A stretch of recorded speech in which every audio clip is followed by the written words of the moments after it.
would start with, what kinds of risky digital content online are kids routinely exposed to? Sure. So I think some of them that I'm going to share in the next second, I suspect a lot of the audience is aware of. Some of them we're probably going to do a little bit more niche, and I suspect will be becoming an increasing issue in the years to come.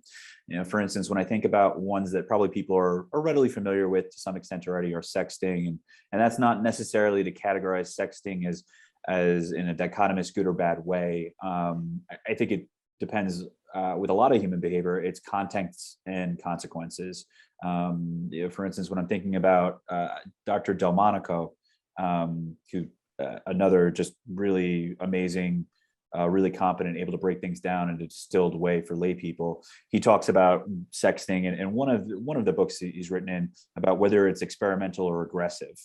Alongside with that, we also have non-consensual pornography sharing. I don't think any of us are really happy with that term, or more colloquially referred to as revenge porn. One of the cases that I highlight when I talk about revenge pornography is that of former Congressperson Katie Hill out of California. She was elected to Congress this time last year, and then unfortunately, subsequently, after taking office and kind of reporting to the district, her ex-husband released images that she had taken along with him and another party in intimacy and confidence. And so again, we have this issue where people are sharing material and sharing it perhaps with people that they had shared at one point consensually with, but then shared with others. And then I think, unfortunately, if we go into kind of a little bit of the deeper end of the pool, a little bit more of the toxic, more harmful stuff, it is definitely the sexploitation. And sexploitation, I think most people can intuitively think about what that is, but really it's just kind of a 21st century digital kind of up-to-date current use of a traditional blackmail. Imagine a scenario. Let's imagine where I'm an older male perpetrator. Let's say I'm in my 20s, early 30s, which tends to be the age for perpetrators.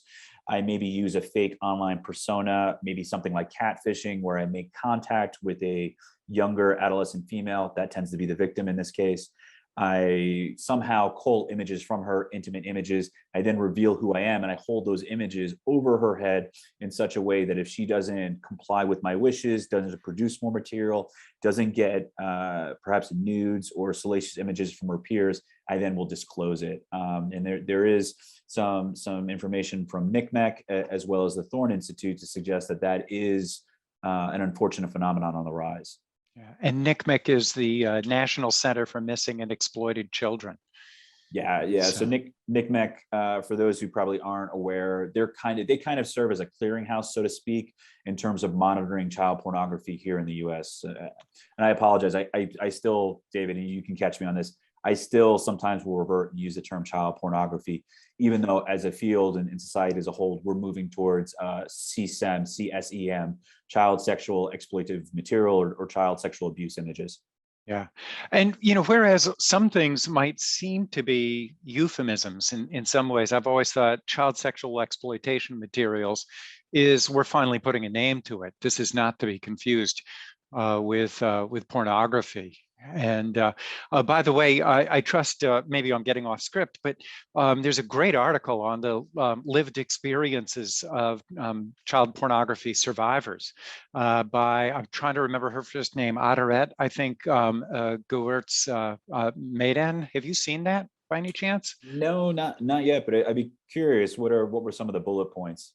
It's people who have been abused and had their abuse distributed via the media, have spoken about things like, there's no way I could ever run for public office. Every time I step out into the community, I wonder who recognizes me. I wonder under what conditions these things might happen again. And it just has a different spin than what we used to hear about when we were first learning about the harms of sexual abuse, the nightmares, the flashbacks, the substance abuse, the eating disorders, anxiety, depression, whatever else that might follow from particularly nasty child sexual abuse. I think if I could just add to that, just to give, I know whenever I'm in the audience, I always want some kind of practical kernel I can walk away from. But in keeping with the brief discussion about NCMEC, and about the work they do, because they do work a lot, increasingly more so with sexploitation victims.